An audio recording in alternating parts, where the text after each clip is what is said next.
और ऐसे में सवाल जो आपके सामने अब हम लेकर आने वाले हैं, नीतीश कुमार के मन में क्या है, ये सवाल बड़ा है, क्योंकि इसी सवाल से कहीं ना कहीं जेडीयू का जो सियासी भविष्य है वो भी जुड़ा हुआ है। प्रोफेसर चंद्रचूड़,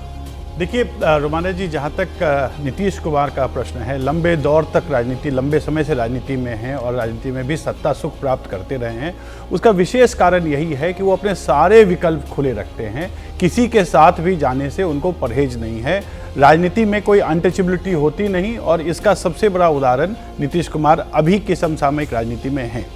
लेकिन उससे बढ़कर एक बात जो मैं हमेशा कहता रहा हूं, ये है कि क्षेत्रीय दल जो होते हैं, उस क्षेत्रीय दल में आप देखेंगे कि आमतौर पर मुख्यमंत्री और क्षेत्रीय दल की अध्यक्षता एक व्यक्ति के पास होती है, या फिर ऐसे व्यक्ति के पास होती है जिसकी राजनीतिक निष्ठा पूर्ण रूप से उस मुख्यमंत्री या उस व्यक्ति के पास हो, जो क्षेत्रीय दल का मैस्कट होता है, पूरा भरोसेमंद, सिपह सलार।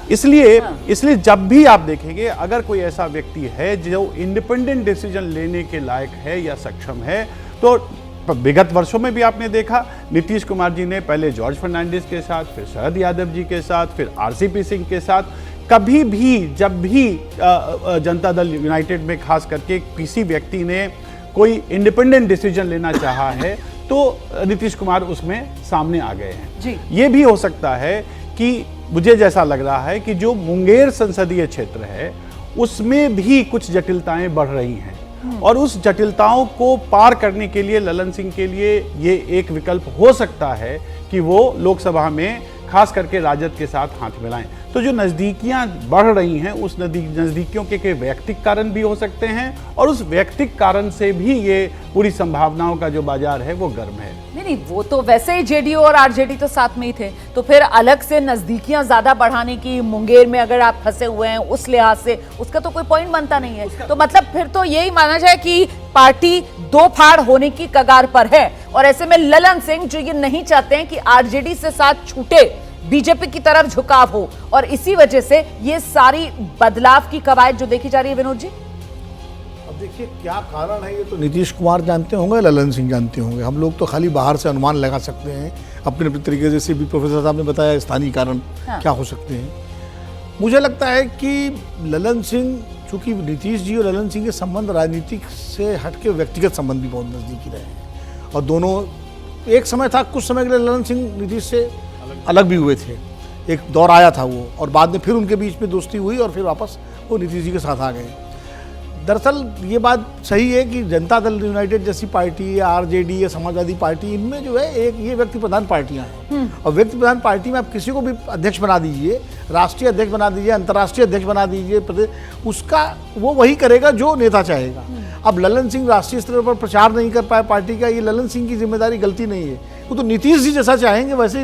वो चाहे आरसीपी सिंह रहे हो, चाहे ललन सिंह रहे हो, चाहे कोई भी रहे, अध्यक्ष पद पे कोई भी हो, लेकिन डोर जो है वो मुखिया के हाथ में है, और वो नीतीश कुमार डोर रहती है। यही अब अखिलेश यादव किसी को भी अध्यक्ष बना दे, लेकिन जो अखिलेश जी चाहेंगे होगा वही। तो इन पार्टियों में ये रहता, मुझे लगता है कि कुछ और मसला है, और जो अभी शायद कार्यकारिणी की बैठक जिस दिन होगी उस दिन कुछ चीजें सामने आएंगी। ठीक है, कहीं ना कहीं देखिए, ये जो थ्योरी है कि आरजेडी के साथ नजदीकी पड़ रही थी, जी, तो आरजेडी के साथ नजदीकी पड़ रही थी, तो दिक्कत क्या, आरजेडी और जेडीयू के तो लाइन सी है। हाँ। अगर वो एनडीए के साथ रह रहे होते और फिर आरजेडी से नजदीकी पड़ती, तब समझ में आता, या बीजेपी से नजदीकी पड़ने खबरें आती, तो जैसे आरसीपी सिंह के साथ हुआ था। इसीलिए मैंने ये सवाल पूछा कि क्या माना जाए, जेडीयू जो है क्या वो दो फाड़ होने वाली है, और एक धड़ा जेडीयू का बीजेपी की तरफ जाने वाला है, और इसी वजह से आरजेडी के साथ ललन सिंह की नजदीकियों की जो बात जिसका जिक्र प्रोफेसर साहब ने किया, वो यहाँ वजह बन रही है कि ललन सिंह अध्यक्ष पद से हटाए जाएं। रामकृपाल सर। रोमाना जी, अब तक जितने डिस्कशन हुए हैं और जिस तरह से पिछले 24 घंटे से खबरें आ रही हैं, उस पर तो मैं केवल एक बात कहूँगा जी, कि निकले थे कहाँ जाने के लिए, पहुँचे हैं कहाँ मालूम नहीं। अभी ये हो रहा था, इंडिया अलायंस बना जी, शुरुआत नीतीश जी ने की, लक्ष्य था कि मोदी को सत्ता से बाहर हटाना है, और एक बीजेपी के एक कैंडिडेट के खिलाफ एक कैंडिडेट खड़ा करना। कई बैठकें भी हो गई, सारी चीज़ें हो गई, लेकिन ये जो घटनाक्रम चल रहे हैं, आज देखिए हम लोग क्या डिस्कस कर रहे हैं कि आरजेडी कहीं ना कहीं तो है आरजेडी वर्सेस जेडीयू। तो कहाँ तो आप सब मिल करके 28 और 26 या जितने भी हों एक विकल्प तैयार करने चले थे, अभी तक मैं जो आज भी पेपर में है कि 31 तक डेडलाइन है बिल्कुल और 29 तक जेडीयू और आरजेडी का ही अपना झगड़ा या जेडीयू का अंदरूनी हाँ जी मैं कहूँ जी तो कुल मिला के देखिए मैं एक बात कहूँगा जी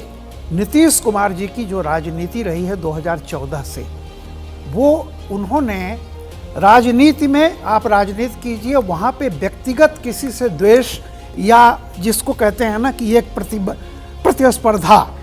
सबसे पहले नीतीश कुमार थे जिन्होंने कहा था कि बीजेपी एक्सेप्टेबल है लेकिन मोदी एक्सेप्टेबल नहीं है, याद कीजिए। ठीक है। और मायावती और नीतीश कुमार ये दो थे जिन्होंने सबसे पहले कहा खबरदार, 2013 में ही कह दिया था। वहां से आप चले, अब फिर जब आप हार गए और आपने उस समय कह दिया कि मैं मुख्यमंत्री पद की छोड़ दूंगा सर आपने क्योंकि 2013 का जिक्र किया, वहां से बहुत उतार चढ़ाव आए।